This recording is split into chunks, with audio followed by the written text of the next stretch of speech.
Have you ever felt completely alone, like the world just moved on without you? George knows that feeling all too well. A widower, forgotten by time, sitting on his porch in an empty farmhouse, waiting for days to pass. But what if I told you that one unexpected visitor, a tiny, lost goat, would change his life forever? Meet Buddy, the little goat who brings warmth, purpose, and a whole new meaning to George's world. But their journey won't be easy.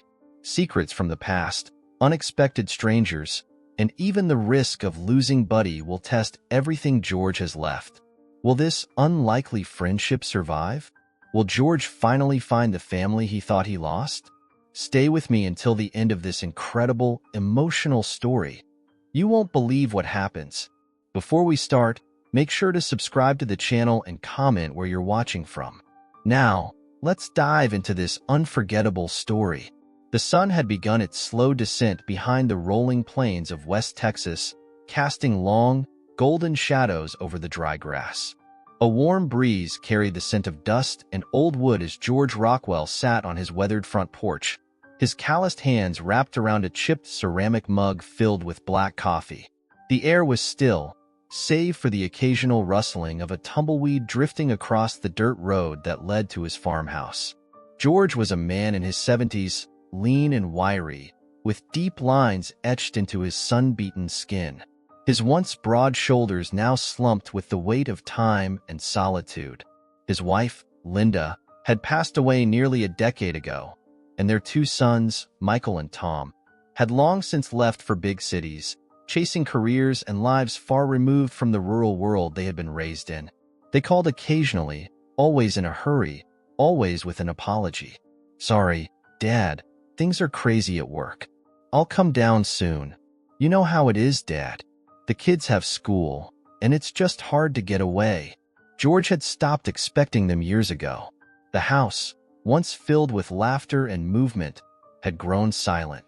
The fields, once teeming with cattle and crops, had withered. Now, the only sound was the creaking of his old rocking chair and the occasional coyote howling in the distance. Inside, the house felt even emptier. The kitchen still smelled faintly of Linda's cooking. Roast chicken, warm biscuits, and fresh coffee. Her floral apron still hung on the back of the pantry door, untouched since the day she left him.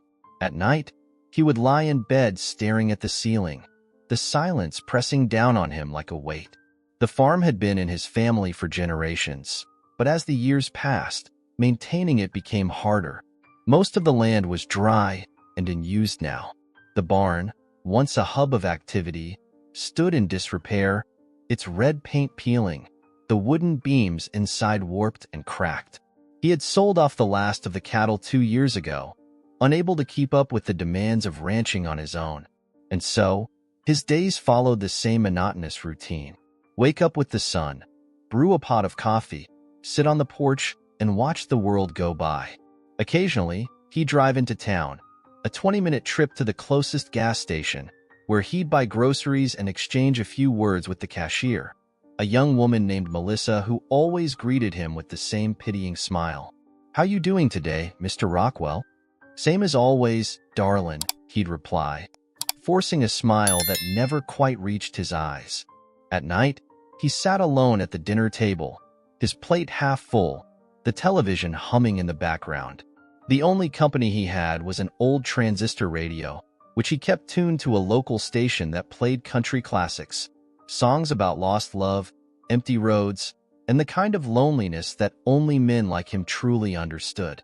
He had come to accept that this was the way things would be until the day he took his last breath. That was the natural course of life, wasn't it? Children left, time moved forward, and men like him faded into the background, forgotten by the world they once built. But deep down, beneath the hardened exterior and the acceptance of solitude, there was still a small part of him that longed for something more. Not a miracle, not a grand adventure, just something, someone, to break the silence. As the sun dipped below the horizon, he sighed, taking a final sip of his coffee. "Well, Rockwell, guess that's another day down." Little did he know, Life had a way of surprising even the most stubborn of men. Tomorrow, everything would change. The next morning, George woke up with the first rays of sunlight seeping through the worn-out curtains of his bedroom. The air was crisp, and the smell of dry earth and dew lingered as he shuffled out of bed, his joints stiff from another night spent alone. He made his way to the kitchen, brewed his usual pot of black coffee, and stepped onto the front porch, letting the warmth of the mug seep into his cold fingers. It was supposed to be another uneventful day, until he noticed something unusual near the fence line of his property.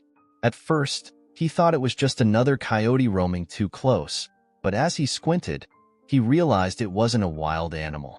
It was small, white with patches of brown, and stood stiffly in the distance. A goat? George set his coffee down and slowly made his way across the dry, yellowed grass, his boots kicking up dust as he walked. As he got closer, he saw that the little goat was thin, its ribs slightly visible beneath its short fur. Its ears flicked nervously, and its dark eyes locked onto his. "Where'd you come from, boy?" George muttered, resting his hands on his hips. The goat didn't move, just stood there, watching him. George knew most of the ranchers in the area, and none of them raised goats. Cattle, horses, even some sheep, but not goats. And this one looked too small and underfed to have come from a proper farm. He knelt down slowly, trying not to spook the animal. "You lost, huh?" The goat took a hesitant step forward, then stopped. George sighed. "Well, I ain't got much, but I got some food inside if you're hungry." He turned and started walking back toward the house, not expecting the little creature to follow, but it did. Step by step, it trailed behind him, its hooves clicking softly against the hard earth. Once inside, George rummaged through the pantry, pulling out an old bag of cornmeal and a few pieces of dry bread. He wasn't sure if goats even ate bread, but it was all he had. The little goat sniffed at the offering, then eagerly nibbled at the crumbs. George chuckled, shaking his head. "Guess you were starving, huh?" As the goat ate, George studied it more closely. It had a small notch on one ear, probably from an old injury, and its coat was dirty, covered in dust and burrs. Despite its rough appearance, there was something in its eyes. Something stubborn, something alive. "Well, can't have you running around without a name," George mused. "What about Buddy?" The goat looked up at him, blinking slowly, then went back to eating. "Yeah," George said with a nod. "Buddy suits you." For the rest of the day, Buddy followed George everywhere. When he went to check the barn, Buddy trotted along beside him. When he sat on the porch, Buddy curled up nearby, chewing on a stray weed. It was strange, almost comical, how quickly the little goat had settled in. That night, as George sat in his old rocking chair, he found himself absent-mindedly reaching down to scratch Buddy behind the ears. "Guess it's just you and me now, huh?" The goat let out a small huff in response, resting its head on George's boot. For the first time in years, the house didn't feel quite so empty. The days that followed felt different for George. He still woke up early, still brewed his coffee the same way, still sat on his porch as the sun rose over the vast Texas plains. But now, there was someone else there with him. Buddy had made himself at home. He slept near the porch at night, curled up on an old blanket George had set out for him. During the day, he followed George like a loyal dog, trotting at his side as if they had known each other for years. At first, George found it amusing.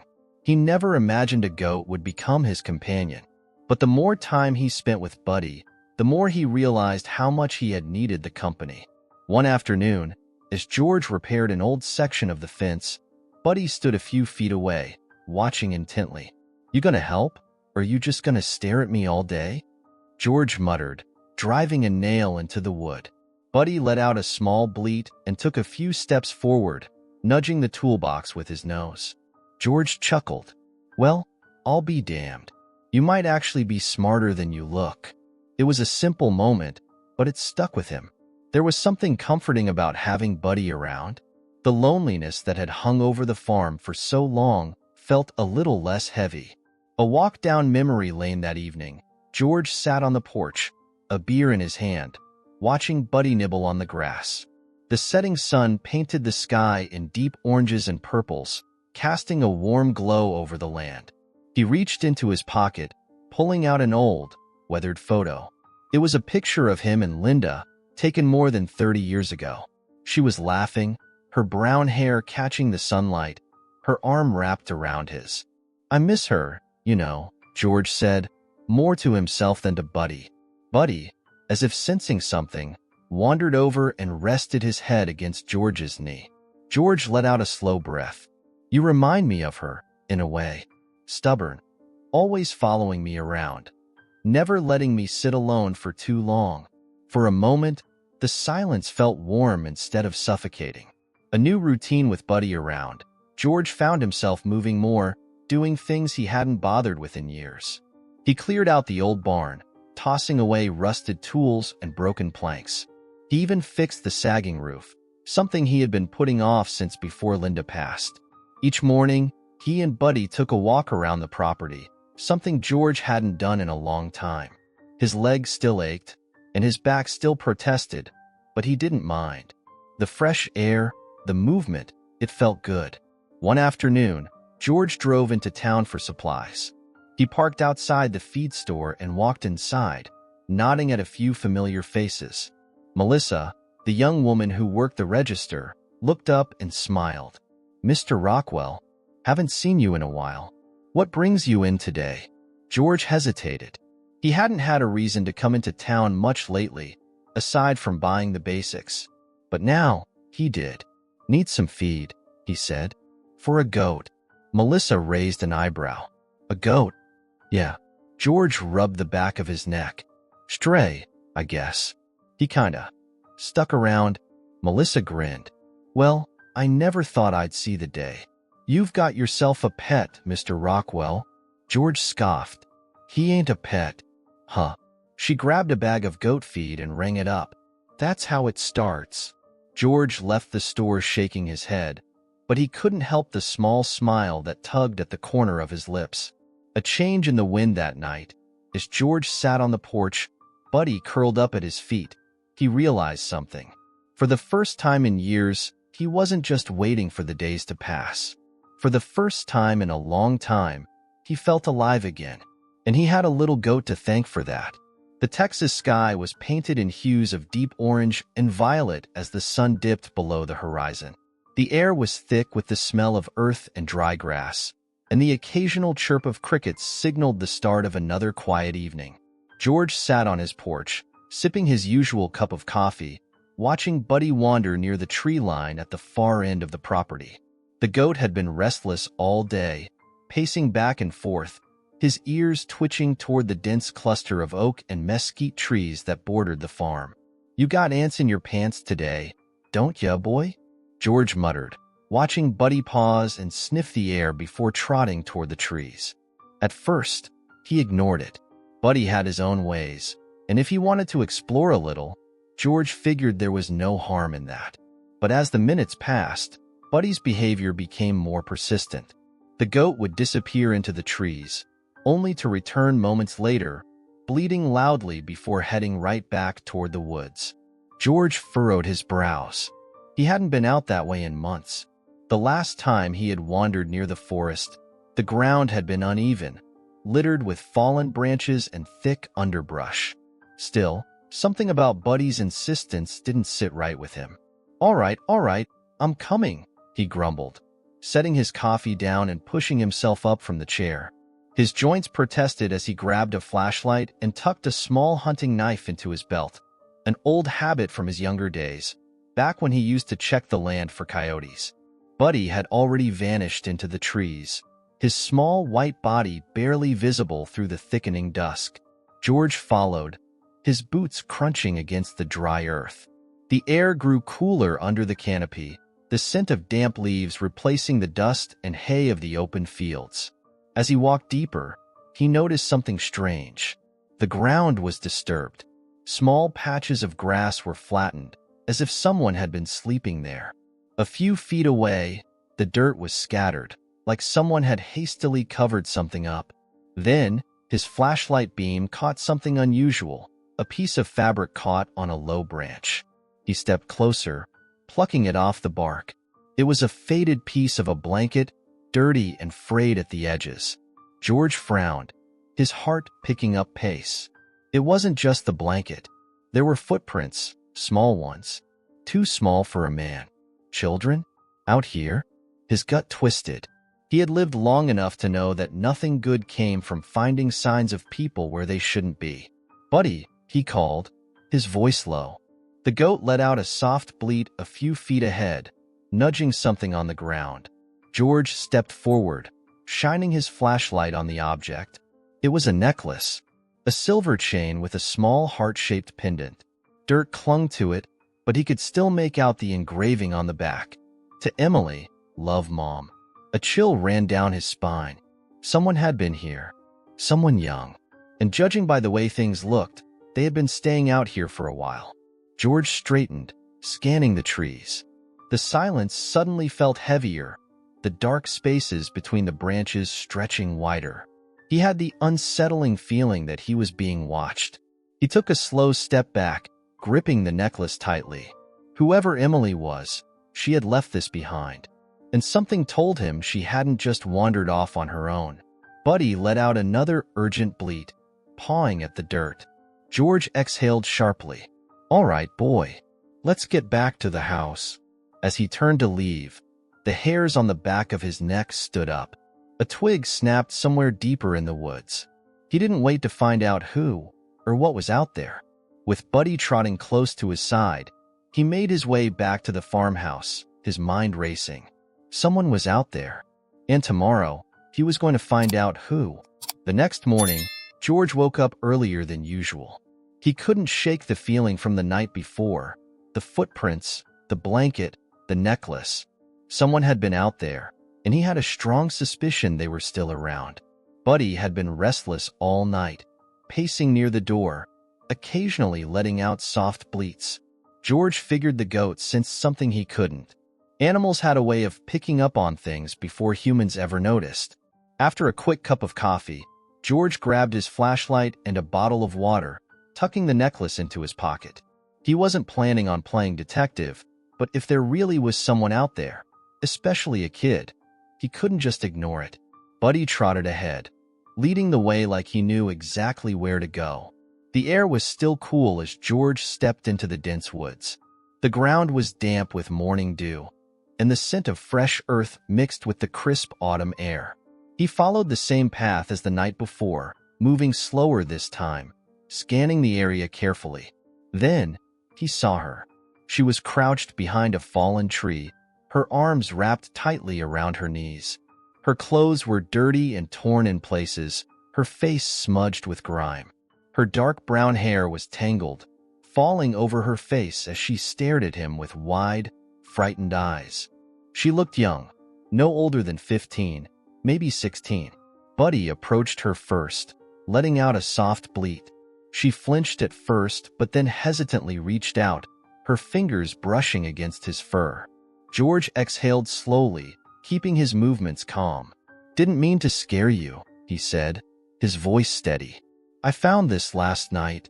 He pulled the necklace from his pocket and held it up for her to see. "Yours?"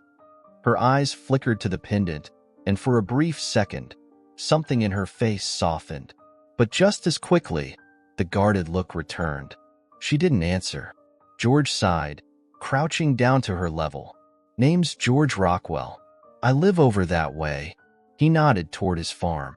"And this little guy here?" He gestured toward Buddy. "Well, I guess he kinda lives with me now, too."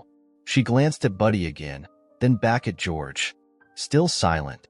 George took a slow breath. "Look, I don't know what's got you out here, but I know what it's like to have nowhere to go." Her eyes narrowed slightly, but there was a flicker of curiosity in them. "I ain't gonna make you tell me anything you don't want to," George continued, "but you can't stay out here. It's getting cold, and these woods ain't safe." He paused, waiting to see if she would react. For a long moment, she just sat there, staring at him like she was trying to decide if he was a threat. Then, finally, she spoke. How do I know you're not some creep? George let out a dry chuckle. Well, for one, I'm too damn old to be running around after people in the woods. And two, I just offered you help instead of calling the cops. She bit her lip, her fingers gripping the edge of her tattered sweatshirt. What's your name? George asked. A long pause. Then, quietly, she said, Emily. George nodded. Nice to meet you, Emily. He stood up, stretching out his stiff knees. I got food back at the house. You're welcome to a meal. No strings attached. She hesitated, glancing at the trees as if weighing her options. Then, slowly, she pushed herself up. Just one meal, she muttered. That's all. George smiled faintly. That's all. Buddy let out a happy bleat as the three of them made their way back toward the farmhouse. And for the first time in a long time, George felt like he wasn't walking alone. The morning air was crisp as George led Emily back toward the house, Buddy trotting between them.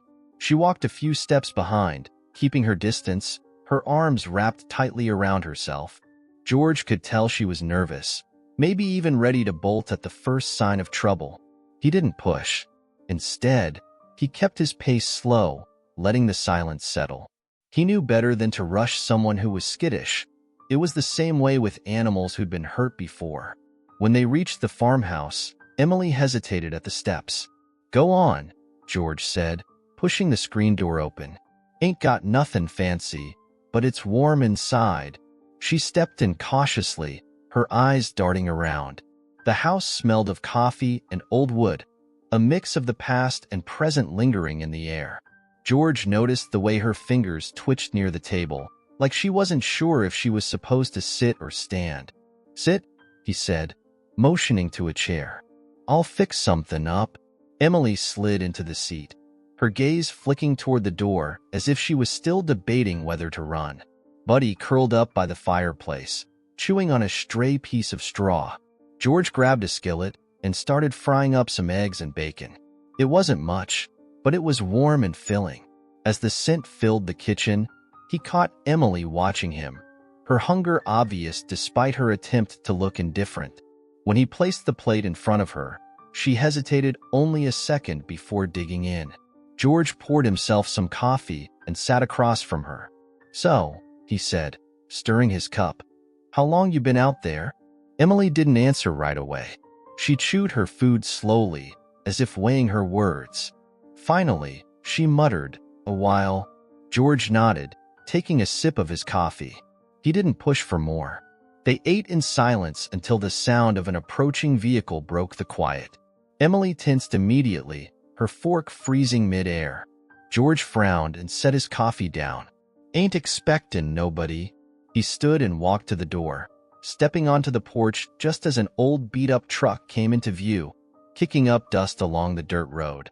The truck rolled to a stop near the fence, and a man stepped out. He looked rough, early 40s, scruffy beard, clothes covered in dirt. His face was worn with exhaustion, his body lean in the way people got when they hadn't eaten enough in a long time. George narrowed his eyes. He didn't recognize him. The man held up a hand, his voice rough but not aggressive. Sorry to bother you, sir. I saw the smoke from your chimney. He hesitated, glancing back at his truck. I was wondering if you had any water to spare. George studied him for a long moment. The man wasn't armed, at least not visibly, and there was something in his expression, something weary, but not dangerous. You got a name? George asked. The man exhaled, rubbing the back of his neck. Daniel Harper.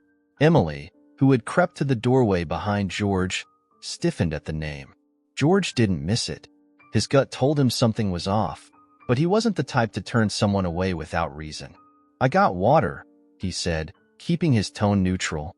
But why don't you tell me what you're doing out here first? Daniel shifted, looking down at the ground. Lost my place in a fire, he admitted. Didn't have much to begin with, but now, he let out a humorless chuckle. Now I got nothing, da. George studied him for a moment longer, then nodded. Wait here. He walked back inside, his eyes flicking to Emily, who stood frozen, her fingers gripping the edge of the doorframe. "You know him?" George asked quietly. Emily swallowed hard, her voice barely above a whisper. "I don't know," she said, "but I think I've heard of him." That was enough to put George on edge. He grabbed a jug of water from the counter, but before stepping back outside, he did something he hadn't done in years. He reached into the drawer by the stove and wrapped his fingers around the handle of his old revolver, just in case. The uneasy feeling didn't fade as the day went on.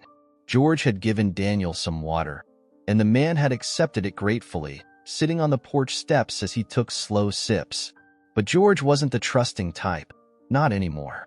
He had seen enough hard luck cases in his time to know that some folks were honest, and some folks were just desperate, and desperate people made mistakes. Emily stayed quiet, keeping her distance. She hovered near the doorway, eyes darting between Daniel and George like she was waiting for something to happen. George leaned against the porch railing, watching Daniel carefully. "So, where are you heading?" Daniel exhaled, shaking his head. "Nowhere in particular. Thought I might get lucky in town. Maybe find some work. But," he scoffed, "ain't much out there for someone like me." George nodded slowly. He knew that feeling well. Before he could say anything else, the sound of another vehicle approaching caught his attention. A white truck, newer than Daniel's rusted-out one, pulled into the driveway, and George immediately recognized it: Animal Control. A man in his late 30s stepped out, his uniform neatly pressed, a badge pinned to his chest. He had short brown hair, a clean-shaven face, and a no-nonsense look in his eyes. "Morning," the man said, tipping his hat slightly. "Sorry to bother you, sir. Name's Officer Mike Redding. We got a call about a missing goat in the area. Figured I'd stop by and see if you'd seen anything." George's grip on the porch railing tightened. He didn't like where this was going. Buddy, who had been resting by the steps, lifted his head at the sound of voices. "Goat? Huh," George said, playing dumb. "Can't say I've seen one." Mike glanced past him, his gaze landing directly on Buddy. "That him?" George's jaw tensed. "That's my goat." Mike pulled out a small notepad. "We got a report from a woman. Says she lost a goat a while back. Matches the description. White, brown spots, notch in the ear. Said it got loose when her farm was sold." George crossed his arms. "And?" Mike sighed. "And if it's hers, we gotta return it." Behind him, Emily stepped back inside, clearly wanting nothing to do with this conversation. Daniel, on the other hand, watched quietly from the steps, his expression unreadable. George looked down at Buddy, who had stood up and now pressed against his leg, as if sensing something was wrong. The thought of losing him settled in George's chest like a lead weight. "Who's the woman?" he asked, voice low. Mike flipped through his notes. "Margaret Lawson." George's stomach twisted. He knew that name. The Lawsons had been ranchers a couple of counties over. Decent folks, but they'd lost everything when their farm was sold off. If Margaret had lost Buddy in the shuffle, hell, Mike gave him a sympathetic look. "Look, I get it. Animals get attached, and so do people. But if she's got proof the goat's hers, I gotta do my job." George clenched his jaw. He wasn't going to let Buddy go without a fight. "I want to talk to her," he said. "Face to face." Mike sighed but nodded. "She's waiting in town. I can bring her by." "Do that," George said firmly, "and we'll see what she's got to say." Mike tipped his hat again and headed back to his truck. As he drove off, George exhaled sharply, rubbing a hand over his face. Buddy let out a soft bleat and nudged his leg. George looked down at him and sighed. "Don't you worry, boy," he muttered. "Ain't nobody talking you away from me that easy." From the steps, Daniel finally spoke. "You really gonna fight for a goat?" George turned, his eyes hard. "Damn right I am." Daniel gave a small chuckle, shaking his head. "Huh, maybe you're not as cold as you look." George didn't answer. Instead, he looked back toward the road, his mind already turning. Margaret was coming, and he wasn't about to lose the one thing that had given him a reason to wake up in the morning. The afternoon sun hung low in the sky by the time the white truck returned, kicking up a trail of dust as it pulled back into George's driveway. This time, it wasn't just Officer Mike stepping out. A woman followed him. Margaret Lawson looked to be in her early 60s, her face lined with years of hard work under the Texas sun. Her graying hair was pulled back in a loose ponytail, and her denim jacket looked worn but well kept. She stood with her arms crossed, scanning the property before her eyes landed on Buddy. George watched her carefully. She wasn't here to make trouble, at least, he didn't think so. But there was something in her expression that told him this wasn't easy for her, either. Mike cleared his throat. "All right, folks. Let's talk this out like decent people." George nodded once. "Sounds fine to me." Margaret stepped forward, her gaze softening as she looked at Buddy. "His name's Jasper," she said quietly. Buddy, Jasper, flicked an ear but stayed close to George's side. "You sure about that?" George asked, keeping his voice neutral. Margaret sighed. Reaching into her coat pocket, she pulled out a small, crumpled photograph and handed it to George. He took it, glancing down. It was an old picture of a younger Buddy, his markings unmistakable, standing beside a little girl with curly blonde hair. She was smiling, holding onto his neck like he was the most precious thing in the world. George felt a pang in his chest. Margaret exhaled, rubbing her temple. "We lost everything," she said, her voice tired. "My husband passed last year, and the bank took the farm. When we had to pack up, Jasper got loose. I thought he was gone for good, until I heard someone had seen him out this way." She looked up at George, meeting his eyes. "I ain't here to take something that doesn't belong to me. But that goat, he was part of my family." George swallowed, gripping the photograph a little tighter. He didn't doubt she was telling the truth, but he also knew what it felt like to lose something that kept you going. "He's got a home here," George said finally. His voice was steady, but there was an edge of something raw underneath it. "I know what it's like to have nothing left but memories, and I ain't letting him go unless it's what's best for him." Margaret looked at him for a long moment. Then she sighed. "Can I just sit with him for a bit?" George hesitated but nodded. "Yeah, that's fair." She knelt down slowly, reaching out a cautious hand. Buddy sniffed her fingers, tilting his head like he was trying to remember something long forgotten. After a moment, he let her scratch behind his ears. "You were always a good boy," she murmured. "Lena used to sneak you treats when she thought I wasn't looking." George frowned. "Lena?" Margaret gave a small, sad smile. "My granddaughter." Her expression shifted. "She passed away a couple of years ago." Something inside George tightened. He knew grief when he saw it, and this woman had carried more than her fair share. They sat in silence for a few minutes, Buddy standing between them, content with the attention. Finally, Margaret took a deep breath and stood up.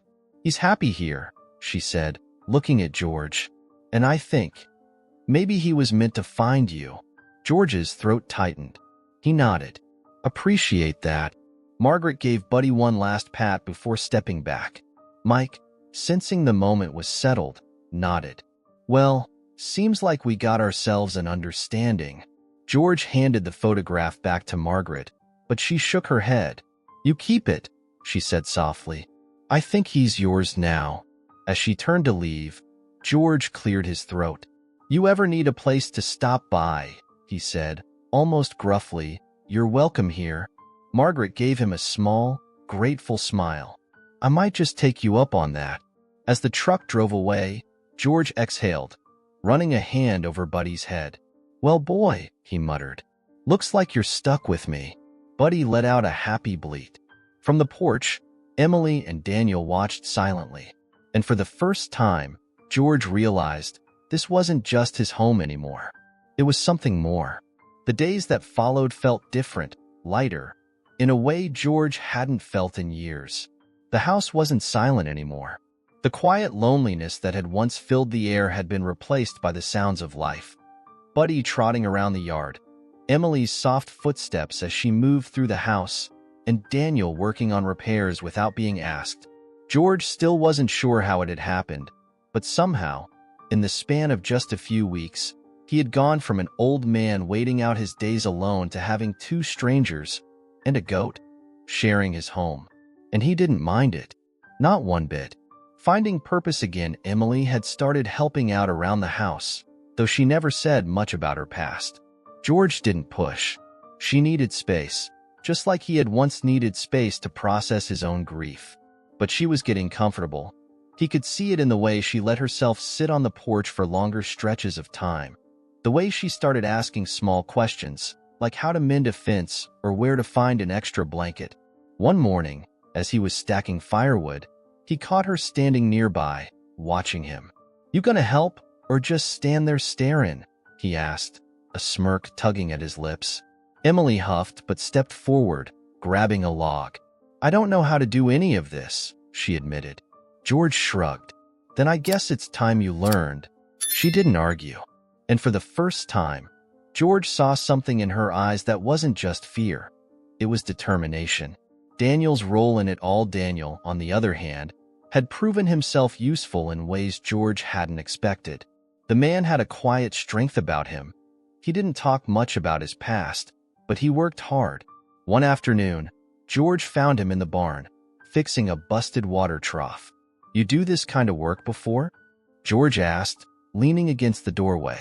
Daniel nodded, tightening a bolt. "My old man was a mechanic. I picked up a thing or two." George studied him for a moment before stepping inside. "I could use the help, if you're planning on sticking around."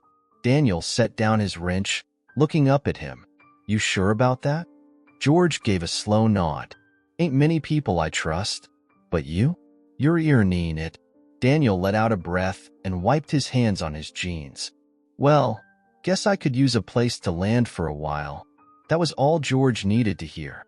Buddy, the glue holding it together, Buddy, of course, had settled into his new life like he'd always belonged there. He spent his days wandering between the porch and the barn, always keeping close to George. If George sat down, Buddy laid at his feet. If he walked across the yard, Buddy trotted beside him. One evening, as George sat on the porch watching the sunset, Buddy rested his head against George's knee. "You really did something to this place, didn't you, boy?" George murmured, scratching the goat's head. Emily, sitting in the rocking chair beside him, glanced over. "You mean the farm?" George exhaled, looking out over the land. "Yeah, and me too." She was quiet for a moment, then said, "Maybe that's what we all needed. A place to belong." George glanced at her, surprised by her words. He nodded. "Yeah, maybe so." For the first time in years, the farm wasn't just a place waiting for time to run out. It was a home again, and George knew, deep down, he wasn't alone anymore. The early autumn air carried a crispness that signaled the changing of seasons. The Texas sky stretched endlessly above, painted in hues of orange and pink as the sun dipped below the horizon. George sat on his porch, rocking slowly, his boots planted firmly on the wooden boards, his hands wrapped around a warm cup of coffee. But tonight, he wasn't alone. Emily sat beside him, curled up in the old rocking chair Linda had once favored, a blanket draped over her legs. Daniel stood by the railing, arms crossed, his gaze fixed on the open fields. And Buddy, as always, was at George's feet, chewing lazily on a strand of hay. The silence between them wasn't the empty kind that used to suffocate George. It was peaceful. It was comfortable. It was home. A different man than before. Looking around, George couldn't help but reflect on how much had changed. A few months ago, he had been just an old man on a dying farm, waiting for life to pass him by. Now, he had a house full of people who didn't just occupy space. They brought it back to life. He wasn't the only one who had changed. Emily, once skittish and guarded, had settled into herself. She still carried the weight of whatever had driven her into the woods that day, but she no longer looked like she was running. She had started helping with the animals, learning how to cook simple meals, even talking about maybe finishing high school. Daniel, once a drifter with nowhere to go, had found his rhythm on the farm. He had taken over most of the repair work, fixing things George had long since given up on. The barn, once on the verge of collapse, now stood strong. The fences were reinforced.